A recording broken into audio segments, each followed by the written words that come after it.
This video is sponsored by Ground News. There is no interest in the life of the unborn that counterweighs at all freedom of choice. Whoa, Ben, tell us what you really think about the pro-choice mindset. Why hello, my fellow apes, I hope you are well. Today, we're here Ben Shapiro's attempt to stillman, that is, to strengthen and present in the most charitable and compelling way, the pro-choice argument on the Lex Fridman podcast. Can we start by you trying to steelman the case for pro-choice, that abortion is not murder, and a woman's right to choose is a fundamental human right, freedom? Before we see it, though, let's remind ourselves of the pro-choice perspective. The pro-choice stance asserts a female's fundamental right to decide what happens to their own body, including the option to, within reason, terminate a pregnancy. It places a strong emphasis on bodily autonomy and advocates for individuals to have freedom to make reproductive choices without interference from government or society. But what does within reason mean?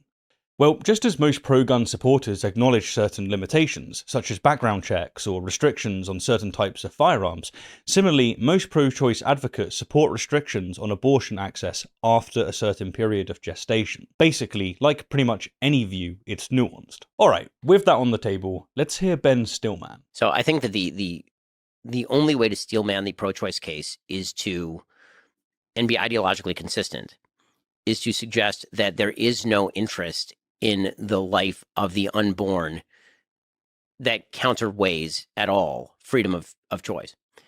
So what that means is we can take the full example, or we can take sort of the partial example. So if we take the full example, what that would mean is that up until point of birth, which is sort of the Democratic Party platform position, that a woman's right to choose ought to extend for any reason whatsoever up to point of birth. The only way to argue that is that bodily autonomy is the only factor. There is no countervailing factor that would ever outweigh bodily autonomy. That would be the strongest version of the argument. Another version of that argument would be that the reason that bodily autonomy ought to weigh so heavily is because women can't be the equals of men if the vicissitudes of biology are allowed to decide their futures. Right. If pregnancy changes women in a way that it doesn't change men, it's a form of sex discrimination for women to ever have to go through with pregnancy, which is an argument that was made by Ruth Bader Ginsburg, kind of. Those are the arguments. Yeah. The ease with which Ben presents this straw man as if it's a stillman is remarkable. It's almost as if he's in an echo chamber, where even the most obvious caricatures of opposing viewpoints are treated as accurate portrayals. Talking of echo chambers, here's a doozy. The Daily Caller, generally considered a right-wing outlet, reports that the blue state of Colorado discriminated against Catholic preschools by starving them of funding. Pretty wild, right?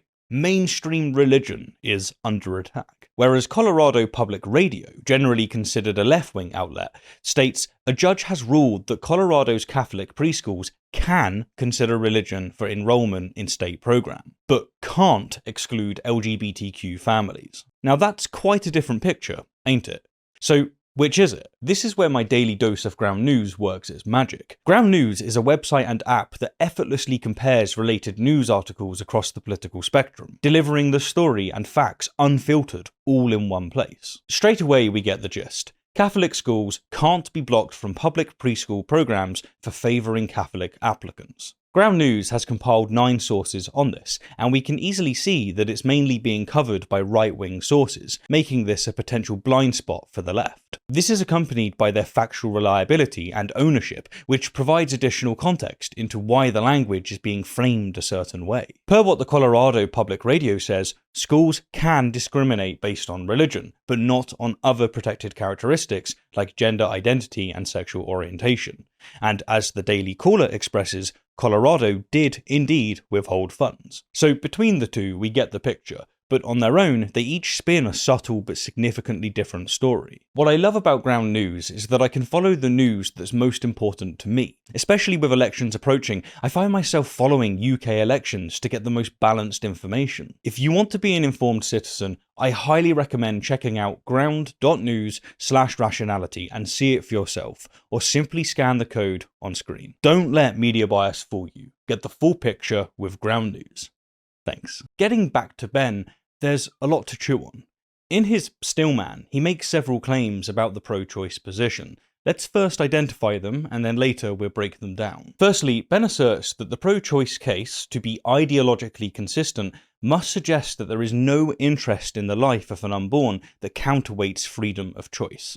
Let's hear that part again. Is to suggest that there is no interest in the life of the unborn that counterweighs at all freedom of choice. Secondly, he claims that the Democratic Party platform position is that a woman's right to choose should extend to any reason whatsoever up to the point of birth. What that would mean is that up until point of birth, which is sort of the Democratic Party platform position, that a woman's right to choose ought to extend for any reason whatsoever up to point of birth. Thirdly, Ben states that the only way to argue for this position is to claim that bodily autonomy is the only factor. The only way to argue that is that bodily autonomy is the only factor. There is no countervailing factor that would ever outweigh bodily autonomy. And lastly, he attempts to stillman another version of the pro-choice argument, which reasons that bodily autonomy should be paramount because the two sexes can't be equal if biology is allowed to decide one sex's future. If pregnancy changes women in a way that it doesn't change men, it's a form of sex discrimination for women to ever have to go through with pregnancy. Alright, now that we've identified the claims, let's examine each in detail and see how they hold up to scrutiny. Is to suggest that there is no interest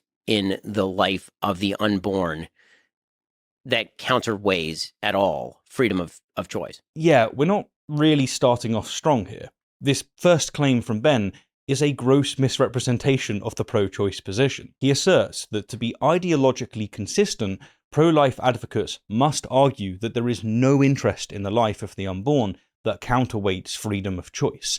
But this simply isn't the case. In reality, most pro-choice advocates acknowledge that there are lines or times when choice is no longer paramount, such as when the fetus has a nervous system or when it can live outside the womb. In reality, most pro-choice advocates acknowledge that there is indeed an interest in the life of the unborn. However, they argue that this interest must be balanced against other important factors, including the bodily autonomy and health of the pregnant person, as well as broader societal considerations. The pro-choice position is not about dismissing the value of fetal life entirely, but rather about recognizing that there are competing interests at play. It's about acknowledging that the interests of the fetus should not completely override the rights and well-being of the pregnant person. Further, most pro-choice advocates support a gradual approach to abortion rights, recognizing that the moral status of the fetus changes as the pregnancy progresses. This nuanced view allows for different considerations at different stages of pregnancy, rather than the all-or-nothing approach that Ben paints. Drawing a parallel once again to gun rights, if you asked me to stillman the pro-gun position, and I said the only way to be pro-gun and be ideologically consistent is to say that everyone must have access to all guns and at all times, you'd rightly disregard me as utterly failing to accurately represent the view, right? Well, that's what Ben's doing here. So, disregard him. Alright, let's get to Ben's second claim, which is that the Democratic Party platform position is that a woman's right to choose should extend for any reason whatsoever up to the point of birth. What that would mean is that up until point of birth, which is sort of the Democratic Party platform position, that a woman's right to choose ought to extend for any reason whatsoever up to point of birth. Once again, this is awful. Like, it's just awful. For real. I don't know why or how people let Ben get away with such a straw man, especially when he's in the act of apparently stillmanning the position. Look, the Democratic Party's official platform supports a female's right to choose, but it doesn't advocate for unrestricted abortion up to the point of birth for any reason whatsoever, as Ben says. For any reason whatsoever. Ben is betting that Lex's audience won't look it up, but I will. The 2020 Democratic Party platform states, "We believe unequivocally, like the majority of Americans, that every woman should be able to access high-quality reproductive healthcare services, including safe and legal abortion." However, nowhere do they say that they support abortion for any reason whatsoever up to the point of birth. This claim from Ben is bullshit. It's bullshit. Pure and simple. Hence, Ben's characterization ignores the nuanced position that most Democrats and pro-choice advocates hold. They generally support broader access to abortion in the earlier stages of pregnancy, with increased restrictions as the pregnancy progresses, always maintaining exceptions for the life and health of the mother. By portraying the Democratic Party as extreme and unreasonable, Ben is engaging in political fear-mongering. And Unfortunately, your granddad is buying it. Moving on, let's get to Ben's third claim. The only way to argue that is that bodily autonomy is the only factor. There is no countervailing factor that would ever outweigh bodily autonomy. As we've already discussed, Ben's stillman is bullshit. While bodily autonomy is a critical aspect, pro-choice advocates consider a range of factors, including health, socioeconomic concerns, and mental well-being, and all of this is weighed up against the gestation period. However, since Ben has defined the pro-choice position so that choice is the be-all and end-all in all circumstances, he's of course correct to say that this view, which isn't the view that the vast majority of pro-choice people have, entails that bodily autonomy is the only factor. Look, put it this way, if Ben's stillman is correct, it entails that a typical Democrat official would say to you straight up that you can abort your child up until one day before it's born. Do you really think that most Democrats have that view? That most pro-choice people have that view? Are you fucking kidding me? Come on, my dudes. If this doesn't make you think, maybe Ben isn't accurately representing the pro-choice position here, what will? Like, for real, what will? Finally, Ben gave us his best shot at stillmanning another version of the pro-choice position. If pregnancy changes women in a way that it doesn't change men, it's a form of sex discrimination for women to ever have to go through with pregnancy. While this attempt certainly gets us closer to some actual pro-choice arguments, it still misses the mark in several ways. Firstly, the argument about equality between men and women is more nuanced than Ben presents it. The issue isn't simply that biology shouldn't be allowed to dictate a woman's future, but rather that society shouldn't use biological differences as a justification for unequal treatment or opportunities. It's crucial to understand that pro-choice advocates don't view pregnancy itself as inherently discriminatory. Instead, they argue that a lack of reproductive choice can lead to discriminatory outcomes, and this distinction is vital to grasp the full scope of the pro-choice position. Ruth Bader Ginsburg, in her legal career and writings, indeed argued that reproductive choice was essential for women's equality. However,